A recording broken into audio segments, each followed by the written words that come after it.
Bismillahirrahmanirrahim. Alhamdulillahirabbil alamin. Wassalatu wassalamu ala asyrafil anbiya'i wal mursalin wa ala alihi wa sahbihi ajma'in.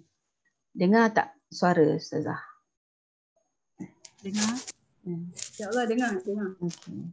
Bismillahirrahmanirrahim. Alhamdulillahirabbil alamin. Wassalatu wassalamu ala asyrafil anbiya'i wal mursalin wa ala alihi wa sahbihi ajma'in. Subhanaka la ilma lana illa ma 'allamtana innaka antal alimul hakim. Rabbi shrah li sadri wa yassir li amri wahlul 'uqdatam min lisani yafqahu qawli.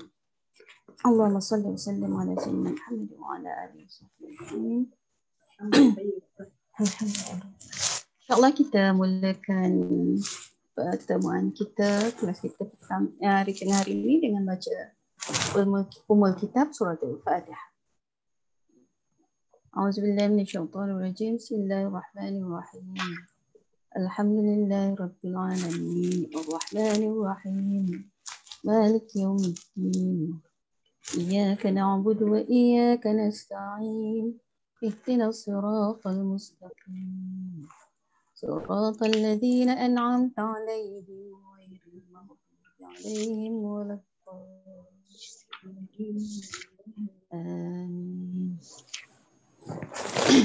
InsyaAllah hari ini kan kita pergi ke surah lain. Kita tinggal sekejap dulu surah Ali Imran. Kita masuk hari ini suratul Mu'minun, surah Al-Mu'minun. Jilid ke-6 kitab tafsir ni. Jilid ke-6. Di muka surat 227, surah Al-Mu'minun. Surah kita tinggal sekejap dululah surah Ali Imran ya. Tengok surah ni dalam jilid yang ke-6. Surah Al-Mu'minun merupakan surah ke-23 dalam juzuk yang ke-18, ya, merupakan surah Makkiyah yang mengandungi 118 ayat. Bismillahirrahmanirrahim. Ya. Secara ringkasnya surah ini adalah mengenai Allah sebut tentang sifat-sifat orang mukmin, ya, sifat-sifat orang mukmin yang berjaya di awal ayat. Kemudian dalam surah ini Allah juga menceritakan tentang peringkat kejadian manusia. Selepas ayat 11, ayat 12 tu tentang kejadian manusia. Allah sebut dengan detail tentang proses-proses kejadian manusia. Kemudian dalam ayat ini juga mengandungi ayat-ayat tentang kekuasaan Allah SWT. Kekuasaan Allah SWT. Allah ceritakan tentang kuasaan Allah SWT terhadap alam. Ya. Kemudian ada kisah Nabi, penentangan yang dihadapi oleh para Nabi dan Rasul, ya, yang dilakukan oleh orang-orang, para musuh, penentang Rasulullah SAW. Ya. Kemudian Allah sebutkan juga dalam surah ini tentang makan makanan yang halal dan Allah menyuruh kita mengekalkan amal soleh. Ya. Dan Allah sebut juga tentang sikap orang musyrikin yang sentiasa menentang para nabi dan rasul hinggalah akhir sampai hari kiamat. Sampai kiamatlah mereka masih bersikap macam tu. Dan ada juga mengandungi dalam surah Al-Mu'minun yang jumlahnya 118 ayat ini, ya, tentang dalil-dalil keesaan Allah. Ya. Dalil-dalil keesaan Allah ni terdapat dalam kebanyakan ayat lah. Ya. Dan Allah suruh abaikan sikap buruk musuh-musuh. Ya. Dan kita kena kekalkan, tunjukkan akhlak yang baik dalam menghadapi musuh. Dan di akhir-akhir ayat ni Allah ayat di akhir-akhir surah ini Allah SWT ceritakan tentang tanda-tanda kiamat dan juga apa yang berlaku kepada orang kafir ketika saat mereka menghadapi kematian. Dan ayat yang dalam ayat-ayat terakhir Allah SWT arahkan Rasulullah SAW dan umat baginda SAW supaya sentiasa memohon rahmat dan keampunan kepada Allah SWT. Itu secara ringkasnya tentang kandungan surah Al-Mu'minun. Okay. Sekejap ya, saya nak ni kan handphone ni. Sedikit gangguan.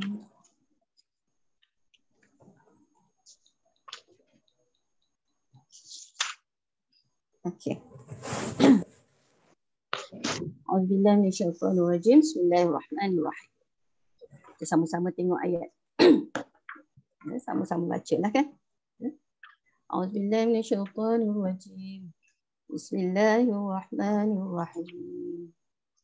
Qad aflahal mu'minun alladzina hum fi salatihim khashi'un والذين هم عن اللغو معرضون والذين هم للزكاة فاعلون والذين هم لفروجهم حافظون إلا على أزواجهم أو ما ملكت أيمانهم فإنهم غير ملومين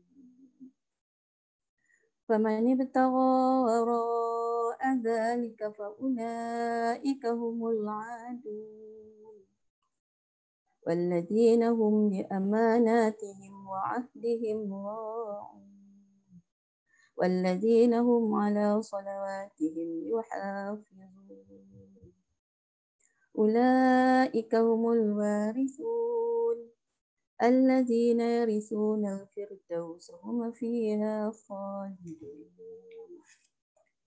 Sadaqallahul azim. Kita tengok ayat 1 hingga 11 dulu. Pengertian ayat ini, sesungguhnya beruntunglah orang-orang yang beriman, iaitu orang-orang yang khusyuk dalam solatnya, dan orang-orang yang menjadikan diri yang menjauhkan diri dari perbuatan dan perkataan yang tidak berguna, dan orang-orang yang menunaikan zakat, dan orang-orang yang menjaga kemaluannya, kecuali terhadap isteri-isteri mereka atau budak yang mereka miliki. Budak ni maksudnya hamba lah. Hamba bahasa Indonesia disebut budak. Maka sesungguhnya mereka dalam hal ini tidak tercela. Barang siapa mencari yang sebalik itu, maka mereka itulah orang-orang yang melampaui batas. Mereka itu adalah orang-orang yang melampaui batas. Dan orang-orang yang memelihara amanat-amanat yang dipikulnya dan janjinya. Dan orang-orang yang memelihara salatnya. Mereka itulah orang-orang yang akan mewarisi, yakni yang akan mewarisi syurga Firdaus. Mereka kekal di dalamnya. Ayat 1 hingga 11 surah Al-Mu'minun. Kita tengok uraiannya. Keberuntungan bagi orang-orang yang beriman, berikut bukan penjelasan tentang sifat-sifat mereka. Keberuntungan maksud dia keuntungan, al-falah ni kejayaan, kejayaan, keuntungan, kejayaan bagi orang-orang yang beriman. Makna Allah sebut tentang orang-orang yang berjaya. Orang-orang beriman adalah orang-orang yang berjaya. Dan orang-orang yang berjaya itu kenapa mereka dikatakan orang yang berjaya? Ini orang-orang yang beriman yang berjaya, yang disebutkan berjaya ini ada beberapa ciri dalam ayat ini. Berapa kalau kita tengok tadi itu ada berapa? Ada 7 lah kan. Hum fi salatihim khashi'un alladzina hum 'anil lagwi mu'ridun. Yang kedua, alladzina hum lizzakati fa'ilun. Yang ketiga, alladzina hum li furujihim hafizun illa itu satu perkara tu. Alladzina hum li furujihim hafizun illa ala azwajihim aw ma malakat aymanuhum fa innahum ghairu malumin. Itu yang keempat. Faman ibtagha wara'a dzalika fa ulaika humul 'adun. Ya, itu keterangan ayat yang allazina hum li furujihim hafizun. Kemudian berikutnya yang kelima, allazina hum li amanatihim wa ahdihim ra'un. 6. Allazina hum ala salawatihim hafizun. 7 ciri orang mukmin yang berjaya. Ya. Okey, kita tengok sini. Firman Allah Subhanahu wa taala, qad aflahal mu'minun. Sesungguhnya beruntunglah orang-orang yang beriman. Ya, berjayalah orang yang beriman. Yakni sungguh telah beruntung, berbahagia dan memperolehi kemenangan orang-orang yang beriman, iaitu mereka yang menyandang sifat-sifat luhur berikut ini. Iaitu yang pertama, alladzina hum fi salatihim khashi'un, iaitu orang-orang yang khusyuk dalam solatnya. Yang pertama, Allah sebut orang yang khusyuk dalam solatnya. Ali bin Abi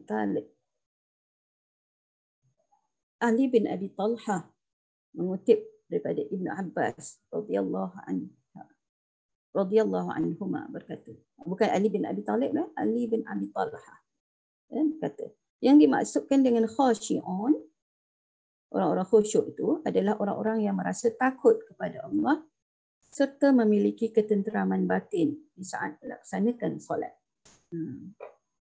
Pendapat yang sama juga diutarakan oleh Mujahid, Al-Hasan, Al-Basri, Qatadah dan Zuhri. Jadi At-Tabari sebut, At-Tabari ni ahli tafsir, ahli hadis, dia sebut dalam kitab dia lah tentang perkara ni. Dia kata apa-apa yang ditandakan ni makna Tabari sebut dalam kitab dia. Jadi Allah sebut sini ciri-ciri yang pertama ni adalah orang yang khusyuk dalam solat. Khusyuk dalam solat kan? Maksud khusyuk tu dijelaskan di sini. Yang maknanya orang yang berbahagia, orang yang di dalam solat mereka itu mereka ada rasa takut kepada Allah SWT. Waktu solat tu mereka rasa takut, merasa kepada Allah SWT dan mereka hadir ketenteraman batin itu di saat menaikkan solat. Makna hati tenteram, tenang waktu solat tu. Makna khusyuk ni fokus lah kan, fokus. Makna khusyuk. Khusyuk ni makna waktu tu kita tumpuan sepenuhnya kepada apa yang dilakukan. Tumpuan sepenuhnya kepada ibadah solat itu. Ketika melakukannya tu datang ketenangan. Jadi kita khusyuk tu makna lupa yang lain.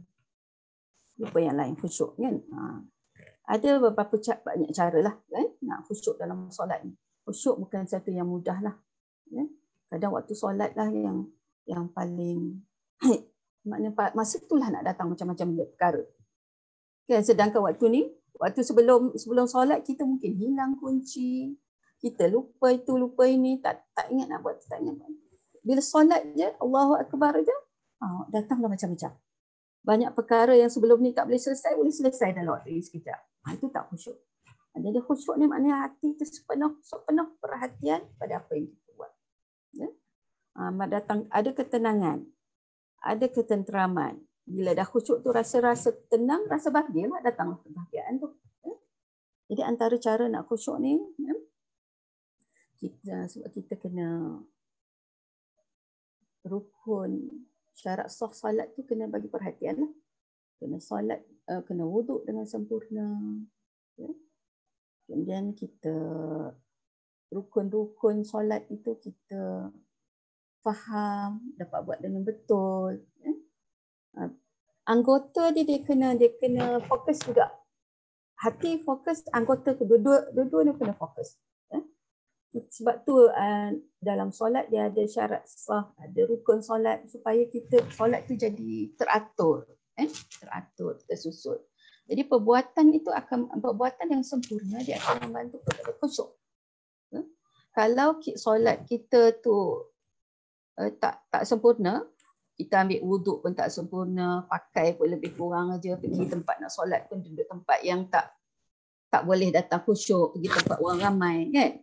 Dan masa kita nak solat tu ada gangguan, dia tak boleh khusyuk juga. Jadi dari segi fizikal tu kita telah bersedia untuk khusyuk. pakaian yang bersih,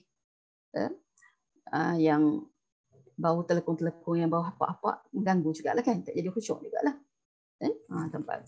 Sebab tu tempat yang paling baik bagi kita kalau perempuan wanita, dia tempat yang paling sunyi dalam rumah.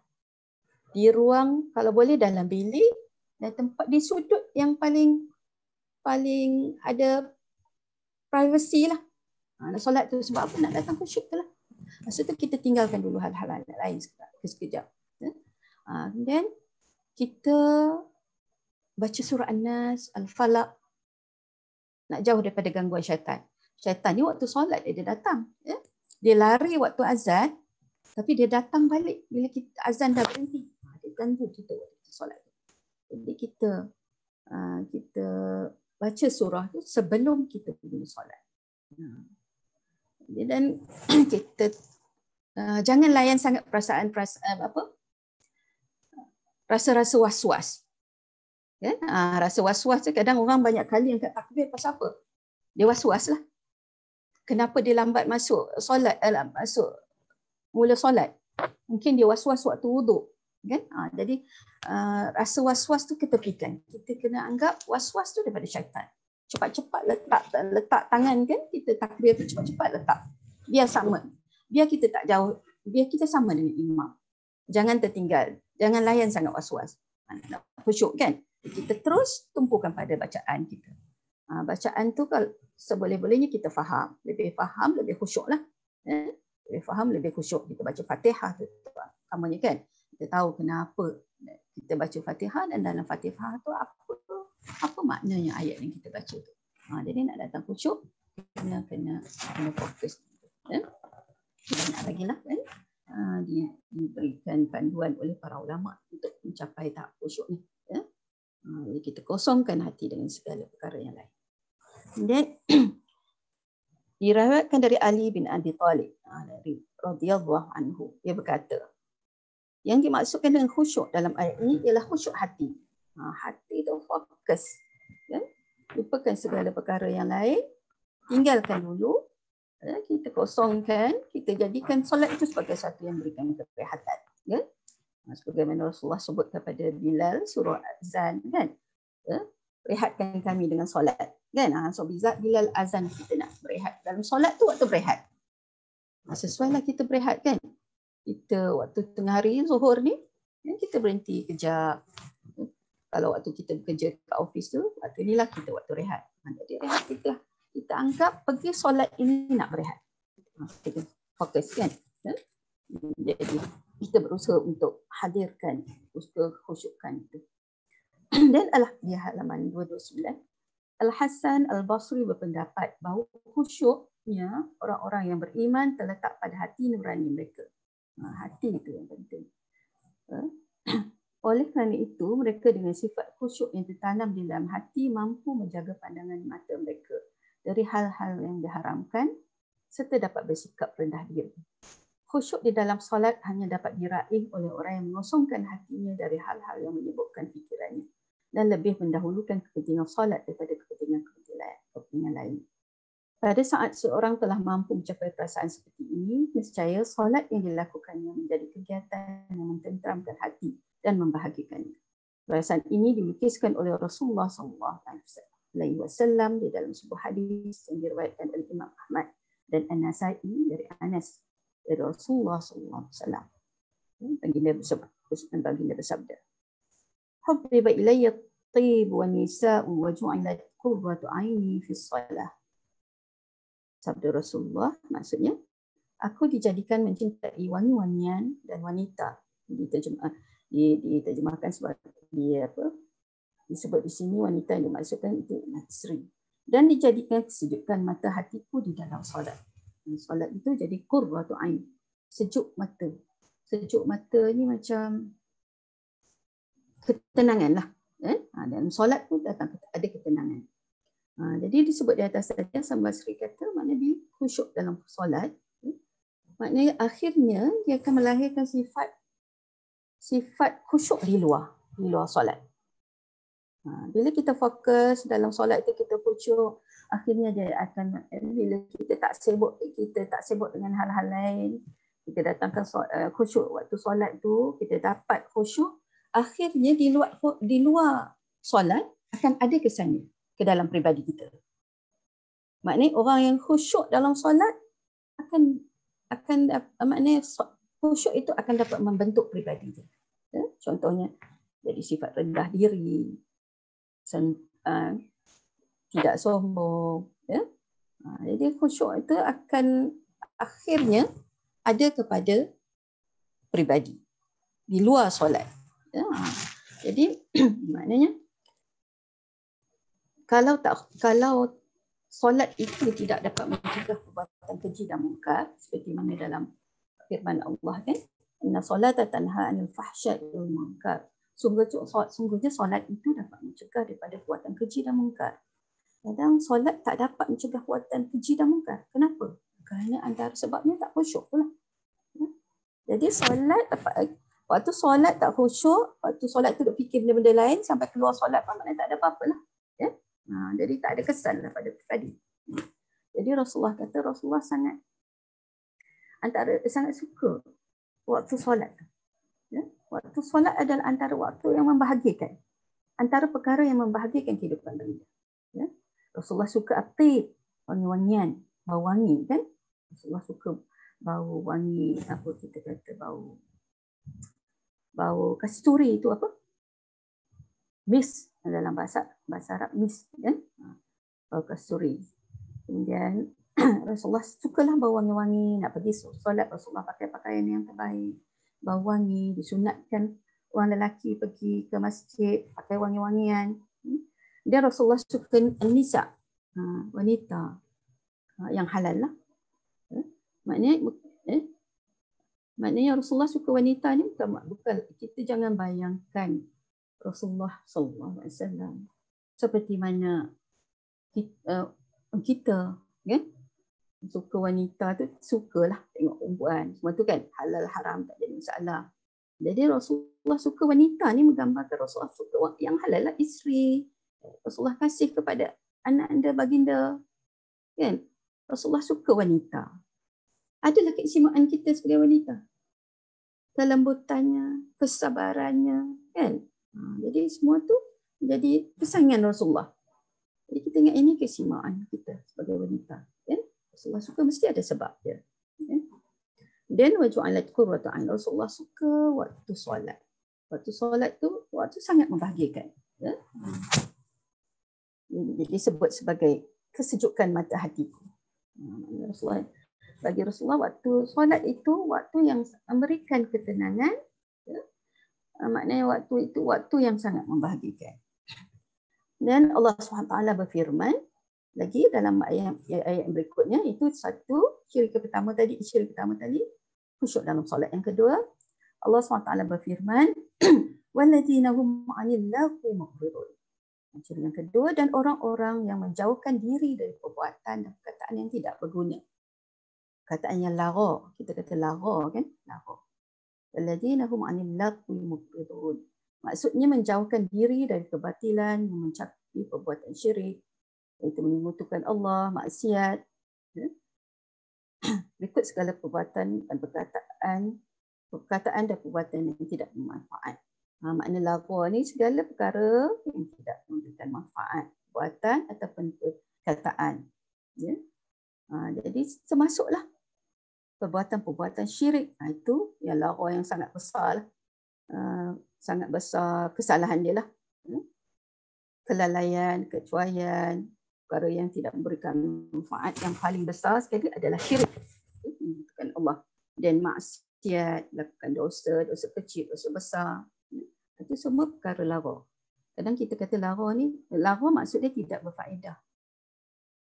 Tidak berfaedah tu bukan hanya sekadar kita cakap benda yang tak ada faedah. Kan? Itu kita tahu, kita selalu sebut lara juga kan. Jadi lara ni termasuk semua perkara yang Allah tak suka. Ya? Yang tidak memberikan manfaat pada kita, yang merugikan kita. Jadi disebut yang pertama sekali adalah syirik lah. Ya? Mensyirikkan Allah. Ya, perbuatan syirik ni menyembah selain daripada Allah SWT. menyamakan Allah dengan sesuatu yang tidak layak baginya. Ya.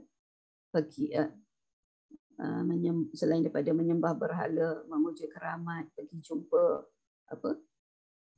jumpa pergi ke kubur keramat nak minta sesuatu, pakai tangkal, ya, pakai susuk, itu syirik lah. Ya. Jadi luaslah bicaraan tentang syirik ni. Ini dia termasuk dalam perkara yang haram. Dia lakukan maksiat, ya, termasuklah berzina, mencuri, mengumpat, memfitnah, itu semua adalah perkara haram. Ya. Dan perkara yang walaupun kecil, ya, yang membawa, yang tidak memberi makna kepada kehidupan kita, itu termasuk haram. Ya. Duduk berangan, termenung, susah hati berpanjangan, seronok lebih-lebih, itu lara. Ya. Bergurau berlebih-lebih, lara lah. Ya. Kita ini kadang habis masa dekat handphone, buka sana Instagram, buka WhatsApp, lama baca, guna masa untuk semua tu dibandingkan dengan baca Quran. Lara lah kan? Itu semua benda-benda yang lara. Ya. Jadi orang yang berjaya ditinggalkan. Ya, orang mukmin yang berjaya ialah orang yang perkara lara tu ditinggalkan juga. Penafsiran seperti ini, tengok ayat ya. Penafsiran seperti ini sesuai dengan firman Allah SWT. Wa idza marru bil lagwi marru kirama. Ya. Dan maksudnya, dan apabila mereka bertemu dengan orang-orang yang mengerjakan perbuatan-perbuatan yang tidak bermanfaat, mereka berlalu dengan menjaga kehormatan diri. Dalam surah Al-Furqan ayat 72. Allah sebut orang mukmin kalau jumpa orang yang melakukan perbuatan yang tidak bermanfaat, mereka tak tunggu lama. Mereka lalu cepat-cepat pergi. Ya? Kita lalu nak pergi bilik air, kita lalu nak keluar daripada pejabat, ada orang bersembang, bergurau, perkara tidak manfaat, ya? Baru manfaat, lalu cepat-cepat. Itu maknanya orang yang tinggalkan perkara lara. Qatadah berkata, demi Allah sungguh di saat datang perintah Allah kepada mereka, mereka tidak sekali-kali merasakan berat untuk melakukannya. Ini maksud tadilah, tinggalkan perkara yang perkara yang lara dan berlalu untuk menjaga kehormatan diri. Nak jaga tak nak terlibat dengan benda-benda yang bukan-bukan, orang mengumpat ke apa ke, kita tak nak terlibat. Dan Allah SWT berfirman, walladzina hum lizzakati fa'ilun. Dan yang ketiga, orang-orang yang menunaikan zakat. Menurut majoriti ulama, yang dimaksudkan dengan zakat pada ayat ini adalah zakat harta. Meskipun ayat ini diturunkan di Makkah, sementara kewajipan zakat baru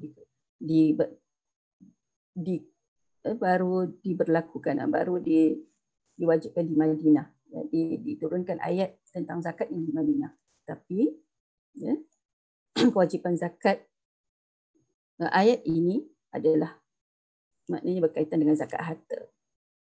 Nampaknya kefarduan zakat yang diturunkan di Madinah adalah zakat dengan nisab, batas minima harta tertentu yang apabila dicapai maka wajib zakat. Zakat ni maknanya dikira nisab. Di Madinah tu baru turun ayat tentang kewajipan zakat. Ya? Tapi ayat ini dah sebut tentang zakat. Kan? Ayat ini dah sebut tentang zakat, tapi detailnya tentang kewajipan zakat tu sebut nisab semua tu setelah Rasulullah di Madinah. Jadi itu baru perincian tentang zakat tu ada. Ya? Okay. Ayat ini ayat diturunkan di Mekah, ayat yang kita baca ni. Tapi dah sebut dah tentang zakat. Ya? Dan ukuran-ukuran tertentu yang harus dikeluarkan oleh sepemilik harta. Ini perincian zakat yang turun di ayat dalam ayat kemudian ni lah. Kemungkinan lain nampaknya kewajipan zakat itu sebenarnya telah diperintahkan di Mekah. Ada pendapat yang mengatakan ada ayat ini menunjukkan kewajipan zakat dah ada dah sewaktu di Mekah. Hal ini dituangkan oleh Allah, disebut oleh Allah SWT dalam surah Al-An'am, surah yang kita surah Makkiyah. Wa atu haqqahu yawma hasadih. Maknanya dan tunaikanlah haknya di hari memetik hasilnya dengan dikeluarkan zakat. Surah Al-An'am ayat 114. Ada dah kewajipan zakat ni, ada ulama menyebut kewajipan zakat ni di Mekah dah ada dah. Hanya berbagai pandangan lah. Ya. Tapi Ayat ini yang pentingnya sebut tentang antara orang mukmin, ciri orang mukmin yang berjaya ialah yang menunaikan zakat. Ya, menunaikan zakat. Kita dah tunaikan zakat ke belum? Dah. Ada kewajipan zakat ke belum? Zakat fitrah adalah kan? Zakat fitrah itu wajib. Kalau kita ada dah cukup nisab duit simpanan, ya, ikut nilai yang ditentukan oleh jabat zakat lah. Dia ikut nilai masa-masa. Dah hujung tahun, kita tengok duit simpanan kita tu cukup zakat, kena keluar lah. Keluar sikit je, 2.5% je pun. Ya. Dan zakat gaji ni dulu tak sebut tentang zakat gaji kan. Zakat gaji pun kalau kita rasa gaji kita ni layak keluar zakat, wajar keluar zakat, kita potonglah. Ada kan? Potong zakat. Potong duit zakat melalui zakat pendapatan melalui potongan gaji. Kalau sampai nisab lah.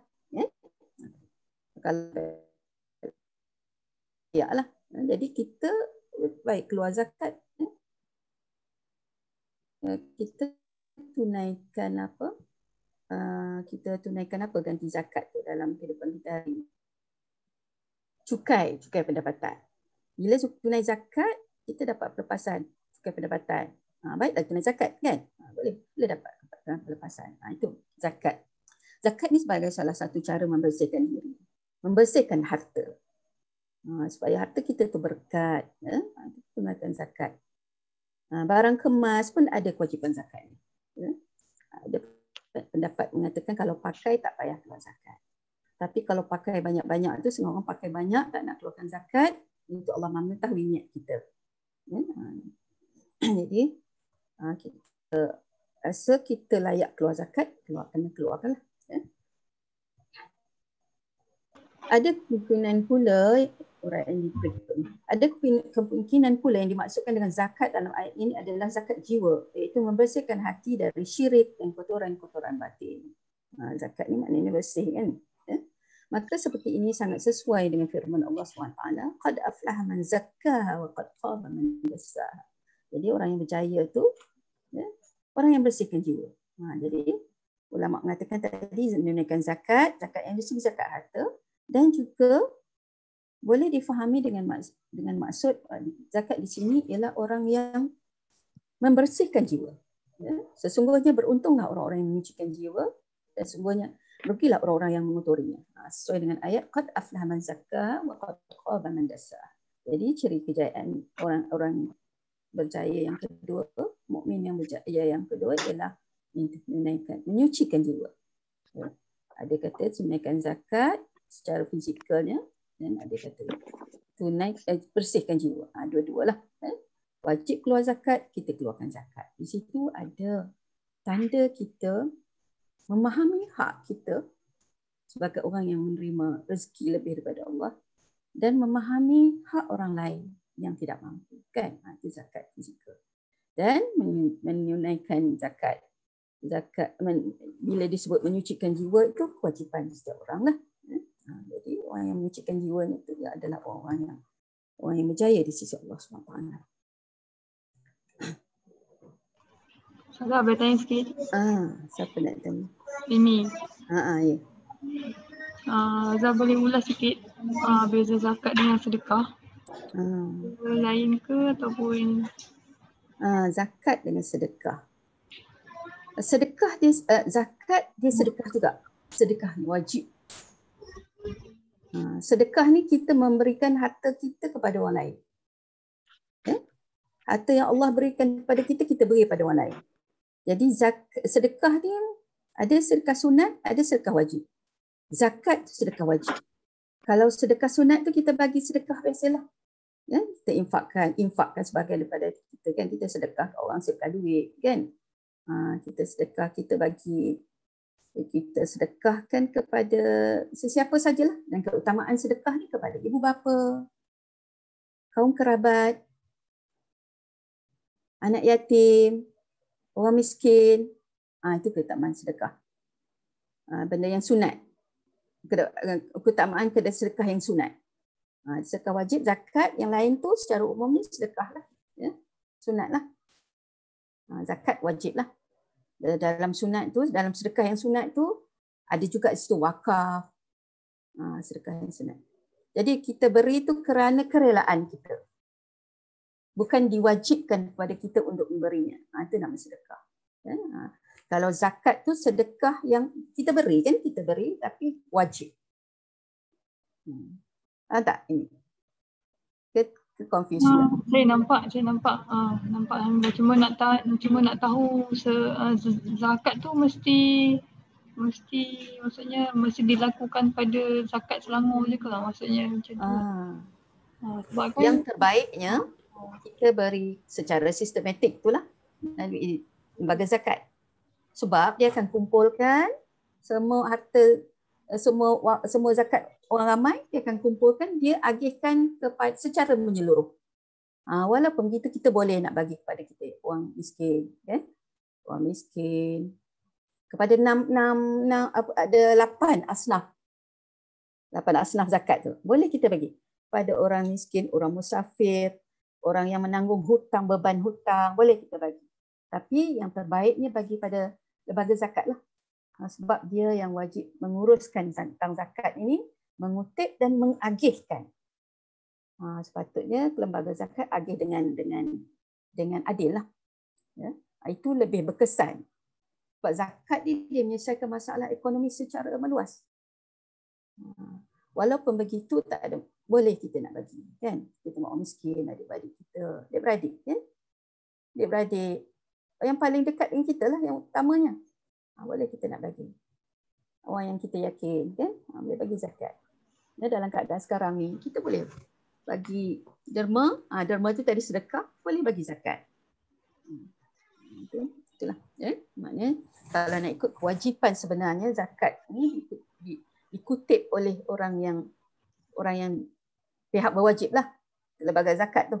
Dia lebih berkesan. Tapi Allah SWT memberikan kemudahan kepada kita. Ikut kita semudah kita rasa. Ustazah nak tanya, kalau macam kita bagi zakat, semestinya ke kita, kalau kita nak bagi sendirilah kata jumlahnya tu, kita kena menepatilah 8 kumpulan asnaf. Kalau kita nak bagi macam tak cukup kan, kata kita ada katalah 8,000. Jadi kalau ikut 1,000 lah tiap-tiap satu asnaf group. Jadi tak salah kan kalau kita bagi 8,000 tu hanya pada satu group. Sebab sepatutnya kita kena agihkan kepada 8. Betul tak? Kalau kita sendiri yang nak mengagihkan. Kalau kita sendiri kita ikut kemampuan kita lah. Cari kalau kita, sebab saya pernah tanya ni lembaga zakat. Jadi saya nak bagi sendiri. Tu dia kata macam kalau puan nak bagi sendiri, kena pastikan menepatilah 8 kumpulan asnaf tu. Kita tak berberat pada satu sahaja. Sebab kita tak menepati syaratnya lah. Kena bagi wang kita tu pada cukup untuk 8 kumpulan. Jadi kalau macam kata mudahkan kiraan 8,000, jadi tiap-tiap satu kumpulan tu 1,000. Kemudian dalam 8 kumpulan asnaf sekarang ni kita dah tak termasuk hamba. So, tak ada hamba. Jadi dia kata sebenarnya kalau nak ikutlah, tak tahu ini pandangan dia kan. Dia kata sekarang ni kira kalau 8,000 tu bagi 7 kumpulan lah, sebab hamba tu dah tak ada dah. Kategori hamba tu tak ada. Jadi 7 tu kalau kita nak bagi 8,000 bahagi 7, jadi 1,000 lebih lah tiap satu. Kalau kemudian, kita mampu itu terbaik lah. Kan? Dia kata macam tu baru menepati lah. Kan? Kalau kita mampu kan. Kalau orang tu semua kita nampak siapa yang berhutang, siapa yang fisabilillah, musafir, kan? Siapa yang tolongan tu ada 8 tu orang fakir miskin, kan?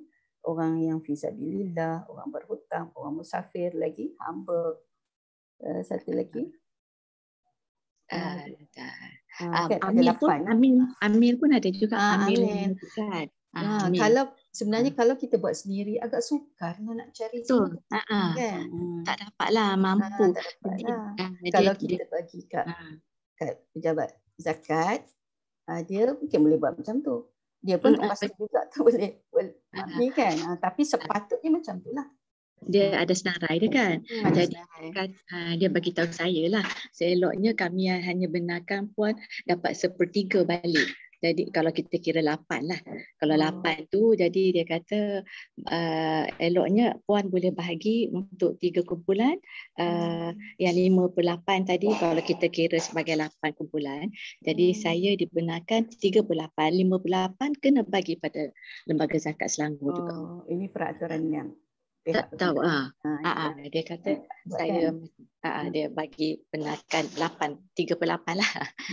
Jadi 3/8 tu kita pilih lah yang mana satu kumpulan yang kita rasa nak bagi kan. Maknanya malam. Yang penting tu lah kita sendiri rasa lebih yakin kan. Mungkin dekat rumah kita tu ramai orang miskin, orang yang tak ada pendapat ni dalam waktu sekarang ni lagi lah kan. Ikut keutamaan lah. Keutamaan. Ketika ini mungkin orang yang miskin, yang nak makan pun tak ada, itu lebih berhak mendapat bahagian dia. Mungkin ada orang yang untuk waktu ni, itu pihak berkenaan boleh tentukan lah kan. Dia ikut mereka lah nak buat macam mana kan. Tapi bergantung kepada keadaan. Misalnya dalam keadaan sekarang ni ramai orang yang jadi miskin. Jadi fokus kepada peruntukan zakat itu kepada orang-orang berkenaan lah. Orang-orang yang pergi belajar mungkin waktu termasuk dalam fisabilillah kan. Selalu pihak zakat bagi dekat orang-orang yang sambung belajar. Fisabilillah itu fisabilillah. Tapi dalam keadaan sekarang mungkin itu bahagian itu boleh bagi kat orang lain dulu. Kalau ikut keutamaan lebih adil seperti mana yang disebut tadi lah kan. Ya? Okey. Jadi dekat mana kita? Dan ada kemungkinan pula kita sambung di 230. Ada kemungkinan pula yang dimaksudkan dengan zakat dalam ayat ini adalah zakat harta sekaligus zakat jiwa dua-dua sekali. Kerana pada hakikatnya zakat harta termasuk bahagian dari zakat jiwa. Maknanya kita tunaikan zakat harta tu kerana lahir daripada penyucian jiwa lah. Dan seorang mukmin yang sempurna adalah sosok yang mampu menunaikan dua bentuk zakat tadi secara sekaligus. Sosok ni peribadilah, orang yang sosok, jiwa orang tu lah. Firman Allah SWT, wallazina hum li'ani, yang berikutnya pula, wallazina hum li furujihim hafizun illa ala azwajihim aw ma malakat aymanuhum fa innahum ghairu malumin faman ibtagha wara'a dhalika fa ulaika humul 'adun. Ciri yang berikutnya, yang ke berapa ni? Yang ke-3 lah. Dan orang-orang yang menjaga kemaluannya kecuali terhadap isteri-isteri mereka atau budak yang mereka miliki, hamba yang mereka miliki. Maka sesungguhnya mereka dalam hal ini tidak tercela. Barang siapa mencari yang di sebalik itu, maka mereka itulah orang-orang yang melampaui batas. Yang menjaga kemaluan, yang maknanya yang menjauhi perbuatan zina. Jadi maknanya mereka menjaga kemaluan kecuali dalam kepada orang yang dibenarkan lah, suami pada isteri suami lah, atau budak yang mereka miliki, yang hamba ni zaman dulu lah, zaman dulu, sekarang tak ada hamba, tapi tetap hamba ni maknanya ada dalam Al-Quran sebut, mungkin masa ni tak ada, mungkin akan ada kan, akan ada juga kemudian. Jadi tak boleh, tak masuk ayat hamba ni, cuma keadaan kedudukan hamba ni sekarang tak ada. Islam datang perlahan-lahan menghapuskan sistem hamba.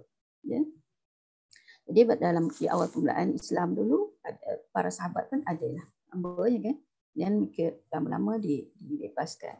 Jadi hamba ni boleh dimiliki oleh tuannya sebagaimana isteri dia lah. Itu yang halal lah. Jadi jaga kemaluan daripada perbuatan-perbuatan zina, perbuatan-perbuatan yang tercela.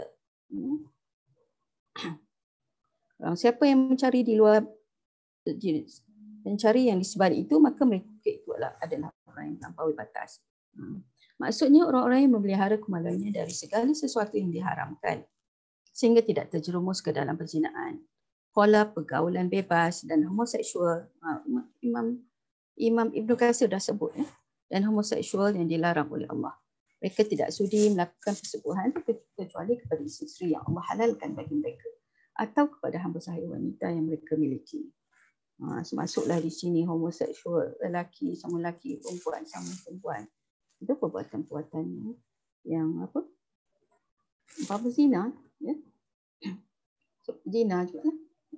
Mereka yang menikmati sesuatu yang dihalalkan oleh Allah tidak akan mendapat celaan ataupun dosa.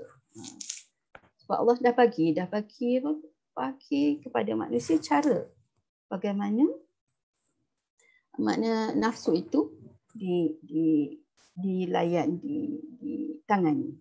Oleh sebab itu Allah SWT berfirman, فَإِنَّهُمْ غَيْرُ مَلُومِينَ فَمَنِ ابْتَغَى وَرَاءَ ذَلِكَ. Maka sesungguhnya mereka tidak tercela. Tetapi barang siapa mencari sebalik itu, maksudnya selain isteri dan para hamba sahayanya, فَأُولَٰئِكَ هُمُ الْعَادُونَ. Maka mereka itulah orang-orang yang melampaui batas. Ini mereka yang Allah sebut ni yang jaga kehormatan. Ciri ketiga. Firman Allah SWT, وَالَّذِينَ هُمْ لِأَمَانَاتِهِمْ وَعَهْدِهِمْ رَاعُونَ. Dan orang-orang yang memelihara amanah-amanah yang dipikulnya dan juga memelihara janjinya. Arti luasnya adalah apabila mereka diberikan sebuah amanah, mereka tidak khianat.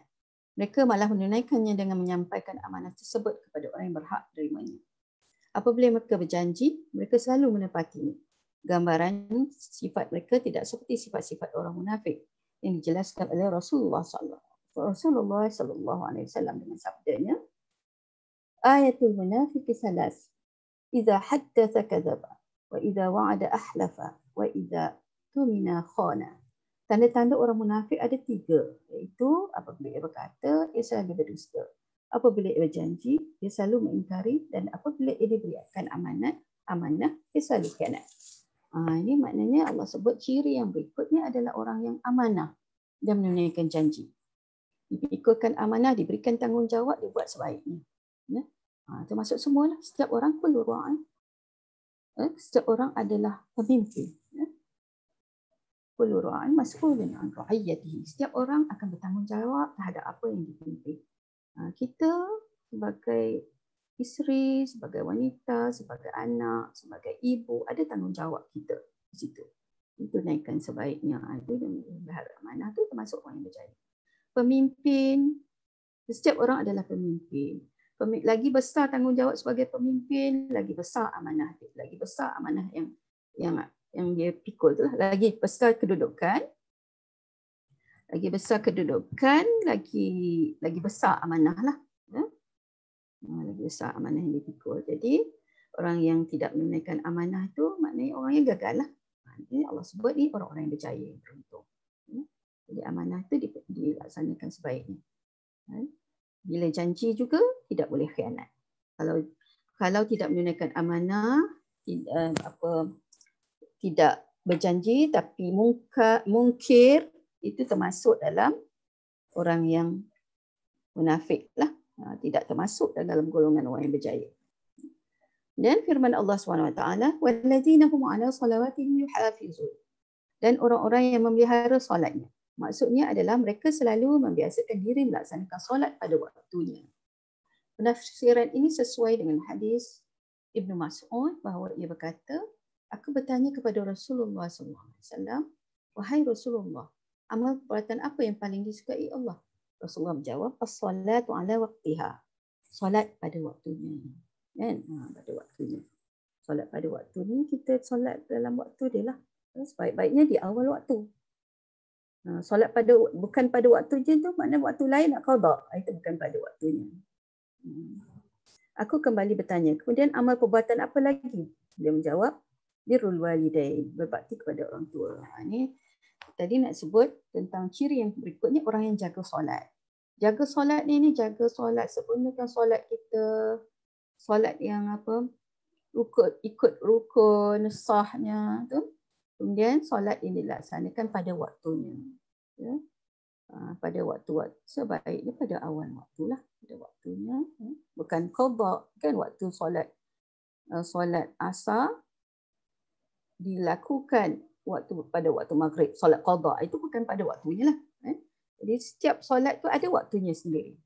Sebab tu solat kita boleh buat dalam apa keadaan sekalipun, ya? Apa cara sekalipun. Tak boleh duduk Tak boleh berdiri, duduk. Tak boleh duduk, baring. Itu sebab kena buat waktunya juga. Kalau sakit kat hospital, buat juga. Buat dalam keadaan solat cara orang sakit. Tak payah qada dah. Tak payah qada dah sebab dah tertunai kan. Kalau sempurna wuduk, kalau tak dapat wuduk, tayamum. Bila dah tayamum, itu sempurna lah. Itu solat pada waktunya.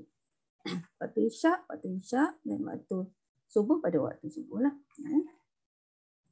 Jadi jaga solat ni maknanya kita jaga solat kita tu biar sempurna jugalah. Ya. Dan kalau kita boleh melengkapkan solat wajib kita dengan solat sunat. Ya. Kita tambah dengan solat sunat. Rasulullah sebut seperti yang diriwayatkan oleh Ummu Habibah, solat sunat rawatib jika kita laksanakan 12 rakaat sehari solat sunat, Allah SWT janjikan dapat rumah di syurga, mahligai di syurga. Yang 12 tu apa? Kita jaga yang wajib, kita jaga juga yang sunat. Kan kita ada kesempatan, kita buatlah nak kampung. Takut tadi kita tak khusyuk kan. Jadi bila solat sebelum sudah fardu tu, mungkin mudah-mudahan yang itu menyempurnakan solat kita yang tadi. 12 tu apa? 12 tu solat fajar. Solat subuh. Sebelum subuh kan solat fajar. Rasulullah kata, solat fajar ni ganjaran dia lebih daripada dunia dan seisinya. Solat 2 rakaat sebelum subuh tu sangat besar nilainya. Kita jadi kaya. Kita jadi kaya lah kan. Dunia dan seluruh isinya tu banding dengan pahala tu lebih banyak daripada itu lagi. Ya? Jadi solat sunat sebelum subuh, solat zuhur, sebelum zuhur solat 4 rakaat. Ya? Kemudian solat selepas zuhur, ya? Solat sebelum asar, solat 11 selepas isyak. Semua tu 12. Cukup 12. 2, 4, 6, 8, 12. Kan? Jadi kita jaga jugalah. Itu kan, jaga jugalah. Walaupun tak wajib, sunat itulah. Peranan sunat tu dia nak menampunglah segala kekurangan kan. Lagipun kita kadang tidak ada kesukaran sangat pun nak melaksanakan, kita buat ada kemudahan. Tambah-tambah waktu kita duduk rumah. Aku kembali bertanya, kemudian amal perbuatan apa lagi? Rasulullah kata birrul walidain, bakti kepada orang tua, kepada orang tua. Ini amal perbuatan yang paling disukai Allah. Buat baik pada orang tua. Aku kembali bertanya, kemudian amal perbuatan apa lagi ya Rasulullah? Dia menjawab, al-jihadu fi sabilillah. Solat pada waktunya, buat baik kepada ibu bapa dan jihad pada jalan Allah ni. Dalam hadis Rasulullah sebut, ini perkara yang paling disukai Allah. Berjihad di jalan Allah, hadis ini dikeluarkan oleh Imam Al-Bukhari dan Muslim. Qatadah berkata, Qatadah berkata maksud ayat ini adalah dan mereka yang melaksanakan solat pada waktunya serta memelihara rukuk sujudnya. Tadi memelihara solat tu maksudnya mereka yang memelihara solat buat pada waktunya dan memelihara perbuatan-perbuatan dalam solat itu sendiri. Ini ciri yang keempat lah. Dan Allah mengawali penjelasan tentang sifat-sifat yang beriman dalam surah ini, orang beriman dalam surah ini dengan solat mereka. Allah sebut yang utama itu solat lah. Dan mengakhirinya itu dengan solat. Awal dalam ciri-ciri ini tadi, orang yang solat khusyuk, dan Allah akhiri dengan orang yang jaga solatnya. Hal ini benar-benar menunjukkan keistimewaan ibadah solat. Sebagaimana sabda Rasulullah SAW, istaqimu wa lan tuhsu wa'lamu anna khaira a'malikum as-salah wa la yuhafizu 'ala al-wudu'i illa mu'min. Beristiqamahlah dalam segala sesuatu. Istiqamah ni makna kita konsisten, dan kalian tidak akan sanggup melakukannya. Jika kalian tidak sanggup melakukannya, ketahuilah bahawa amal perbuatan yang paling baik adalah solat. Dan tidak ada yang dapat melihara berwuduk pada setiap waktunya kecuali orang yang beriman. Jadi jagalah solat. Ya? Kalau yang lain tak mampu, solat tu paling utama. InsyaAllah kita mampu kan nak jauhi maksiat semua tu. InsyaAllah kita minta Allah SWT bagi kita istiqamah, bagi kita kekuatan untuk jadi orang yang berjaya. Seperti mana yang Allah sebut dalam surah ini, ciri-ciri orang mukmin yang berjaya. Dan tidak ada yang dapat melihara berwuduk pada setiap waktunya kecuali orang-orang yang beriman. Kita berusaha untuk jaga wuduk. Dapat jaga wuduk itu tanda orang beriman. Orang beriman dia ada kekuatan itulah jaga wuduk. Maknanya wuduk boleh batal, kan? Batal, tetapi bila kita batal kita wuduklah balik. Wuduk bukan semestinya untuk solat saja. Jadi kita jaga solat, jaga juga wuduk. Ada kelebihannya pada amalan, pada ibadah kedua-dua ibadah. Ketika Allah menggambarkan sifat-sifat orang yang beriman dengan pribadi-pribadi yang selalu melaksanakan perbuatan terpuji seperti yang dimaksudkan di atas, maka Allah menyudahinya dengan firman-Nya. Ulaika humul warisun alladzina yarisuna al-firdaus hum fiha khalidun. Mereka itulah orang-orang yang akan mewarisi, yakni yang akan mewarisi syurga Firdaus. Mereka kekal di dalamnya. Okay. Jadi dalam maknanya Allah sebut golongan ini adalah orang yang akan mewarisi syurga Firdaus. Syurga Firdaus ni syurga terbaik lah. Syurga yang paling tinggi darjatnya. Di dalam kitab Sahih Al-Bukhari dan Sahih Muslim disebutkan bahawa Rasulullah SAW bersabda, "Iza sa'altumullahu al-jannata fas'aluhu al-firdaus, fa innahu a'la al-jannati wa awsatul jannah, wa minhu tafajjaru anharul jannah, wa fawquhu 'arsyur rahman." Apabila kalian ingin memohon syurga kepada Allah, maka mintalah kepadanya syurga Firdaus. Kerana syurga Firdaus adalah syurga yang paling tinggi, tertinggi dan letaknya paling tengah. Dari syurga Firdaus itu terpancarlah sungai-sungai syurga. Di atas syurga Firdaus terdapat arasy Allah yang Maha Pengasih. Ini dalam hadis ini Rasulullah gambarkan syurga Firdaus itu sebagai syurga yang paling tinggi kedudukannya.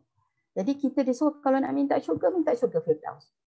Syurga Firdaus ni dia gambaran duduk tengah-tengah. Di keliling dia tu syurga lain. Tengah-tengah. Yang paling cantik lah. Segalanya ada di syurga, segalanya ada kan. Ada sahabat seorang bertanya kepada Rasulullah, dia suka sangat unta. Ada tak syurga tu unta? Rasulullah kata ada semua apa yang kita suka. Ada semua kita suka. Kadang-kadang kanak-kanak dia akan tanya bila kita sebut syurga, ada tak Frozen patung kan? Ada babi tak? Ada basikal cantik tak? Ada kereta mainan tak? Segalanya ada kan? Segalanya ada. Apa yang kita terlintas semua ada. Syurga ini adalah sesuatu yang tak dapat digambarkan. Apa yang nampak depan kita cantik mana pun, itu tak akan sama dengan syurga. Syurga yang sebenar. Dan Rasulullah sebut juga dalam hadis, syurga ini adalah, dunia ini bagi orang mukmin adalah penjara, bagi orang kafir syurga. Kan? Syurga. Bukanlah maknanya kita duduk di dunia ni kita terpenjara. Allah sebut hakikat dunia ni adalah sementara. Itu pulang pada kita lah nak menikmatinya bagai banyak. Orang dalam penjara pun ada nikmat dia sendiri, kan? Orang itu ditakdirkan dia hukuman untuk dia hukuman penjara. Di penjara tu ada banyak perkara untuk dia. Ada banyak hikmah untuk dia. Macam tu bila kita disebut, Rasulullah sebut kepada orang mukmin ni, dunia ni adalah penjara, kita terima hakikat itu. Sementara, kan? Nanti di akhirat besok kita dapat syurga. Kalau di penjara ni, di dunia yang kita kata penjara ni, kita rasa itu pun dah cukup membahagiakan, itu satu nikmat, kan? Duduk penjara pun tak apa. Kita dapat rasa segalanya. Penjara pun tak ada masalah, kan? Jadi yang penting akhirat besok Allah bagi syurga. Kalau kita dah rasa seronok, akan seronok lagi. Kalau kita rasa menderita, tak besar mana lah dibandingkan dengan di akhirat besok. Dah cukup masa ke, Raya? Cukup time dah. Okey. Jadi kita akhirilah. Hadis Rasulullah SAW. Di sini. Okay. Dah cukup masa, kita berhenti sinilah kan. Itulah akhirnya. Kita harap kita dapat pengajaran lah. Allah SWT sebut kepada kita berapa ciri orang-orang yang berjaya. Orang beriman adalah orang yang berjaya. Orang berjaya. Orang berjaya dan dalam ciri-ciri orang berjaya tu itulah di bab 7 yang disebut. 7 yang disebut tu. Jadi orang yang akan mewarisi syurga Firdaus. Warisi ni disebutkan warisi kerana asalnya semua manusia Allah SWT beri syurga. Tetapi ada orang yang dia tidak dapat terus mewarisi. Orang yang tidak beriman tidak mewarisi lah kan. Orang yang beriman dia akan mewarisi. Dan Allah sebut khusus orang yang akan mewarisi syurga Firdaus. Wallahu a'lam bishawab. Mudah-mudahan dapatlah sedikit manfaat dalam waktu yang singkat ni kan. Kita berhenti setakat ni lah. InsyaAllah kita akhiri pertemuan kita hari ni. Kita sama-sama berdoa lah. Kita doa minta macam-macam ni. Banyak benda ni kita nak minta kan. Hari ni kita menghadapi situasi kan. Ya? Macam mana? Huawei kuat yang 13 kan, ribu takut lah. Takut. Dulu kita tak pernah dengar kematian beramai-ramai macam ni kan. Ini awal dulu 200 lebih pun dah takut dah salah. Kan. Dengar khabar di berita 19,000 ya Allah. Itulah. Ada orang yang emak meninggal, lepas tu esok ayah meninggal, mentua meninggal, sepupu meninggal, ipar meninggal, kan? Dulu kita tak pernah dengar macam tu. Kita dengar tempat orang je bencana-bencana besar-besaran ni kan. Sekarang ni depan mata kita di Shah Alam ni macam-macam. Kan? Kita pergi pasar, ramai orang-orang di pasar tu berapa orang meninggal. Pasar Seksyen 6 tu. Ya? Adik-beradik. Seksyen 6. Gerai sebelah menyebelah. Orang ni meninggal, orang yang jual bunga tu meninggal. Anak pakcik yang jual kedai runcit tu 2 orang meninggal. Ya? Jadi kita minta Allah SWT angkat. Dan bapak ni kita rasa macam tak tahu macam mana nak buat lah. Ya? Yalah kita banyak dosa kan. Kita banyak dosa. Kita minta ampun pada Allah SWT. Dalam kehidupan sekarang ni Islam tak dapat ditegakkan. Banyak sangat maksiat keliling kita, tak termasuk yang kita buat, yang orang lain buat kan. Jadi tidak ada apa makna alasan Allah nak mengekalkan kita dalam keadaan yang selesa je kan. Sekadar Allah SWT timpakan ujian untuk kita muhasabah diri. Allah a'lam bishawab. InsyaAllah kita minta pada Allah SWT pertolongan itu hanya kepadanya lah. Aku lupa oleh Haji Astagfirullah. Kita akhiri dengan tasbih kafarat surah Al-Asr. Subhanakallah dan asyhadu an la ilaha illa anta astaghfiruka wa atubu ilaik. Bismillahirrahmanirrahim. Wal 'asr innal insana fi khusr illa alladhina amanu wa 'amilus solihati wa tawassaw bil haqqi wa tawassaw bis sabr. A'udzu billahi minasyaitonir rajim. Bismillahirrahmanirrahim. Alhamdulillah Rabbil Alamin. Hamdan hamidin, hamdan syakirin, hamdan yafi namahu wa kafi masjidah. Ya Rabbana lakal hamdu kama yanbaghi jalali wajhika wa azim sultanik. Allahumma salli wa sallim ala sayyidina Muhammad wa ala alihi wa sahbihi ajma'in. Allahumma inna nas'aluka salamatan fid din wa afiyatan fil jasad wa ziyadatan fil 'ilm wa barakatan fil rizq wa tawbatan qabla al-maut wa rahmatan 'inda al-maut wa maghfiratan ba'da al-maut. Allahumma hawwin 'alaina fi sakaratil maut wa najatan minan nar wa min al-hisab. اللهم اغفر لنا ذنوبنا لوالدينا وارحمهم كما ربونا صغارا. اللهم اغفر لنا ذنوبنا لوالدينا واجدادنا وجداتنا ومشايخنا وازواجنا لابنائنا لاخواننا لمن اوصانا بالدعاء ولمن احسن الينا لجميع المسلمين والمسلمات الاحياء منهم والاموات برحمتك يا ارحم الراحمين. اللهم انا نعوذ بك من الجنون والبرص والجذام ومن سيء الاسقام. ربنا عليك توكلنا وإليك أنبنا وإليك المصير. بسم الله الذي لا يضر مع اسمه شيء في الأرض ولا في السماء وهو السميع العليم. بسم الله الذي لا يضر مع اسمه شيء في الأرض ولا في السماء وهو السميع العليم. بسم الله الذي لا يضر مع اسمه شيء في الأرض ولا في السماء وهو السميع العليم. ونعوذ بكلمات الله التامة من شر ما خلق. ربنا لا تزغ قلوبنا بعد إذ هديتنا وهب لنا من لدنك رحمة إنك أنت الوهاب. ربنا آتنا في الدنيا حسنة وفي الآخرة حسنة وقنا عذاب النار. صلى الله على سيدنا محمد وعلى آله وصحبه وسلم. الحمد لله رب العالمين. السلام عليكم ورحمة الله تعالى وبركاته. Terima kasih Ustazah. Sama. Terima kasih Ustazah. Sama. InsyaAllah kita jumpa lagi 2 minggu lagi. Selamat menyambut Aidil Adha. Dan selamat meneruskan kita berada di hari-hari terbaik dunia kan. Kita mudah-mudahan Allah bagi kita kesempatan untuk memanfaatkan sebaiknya waktu ini. kepada kita lah, insyaAllah. Assalamualaikum. Waalaikumsalam warahmatullahi wabarakatuh. Sama.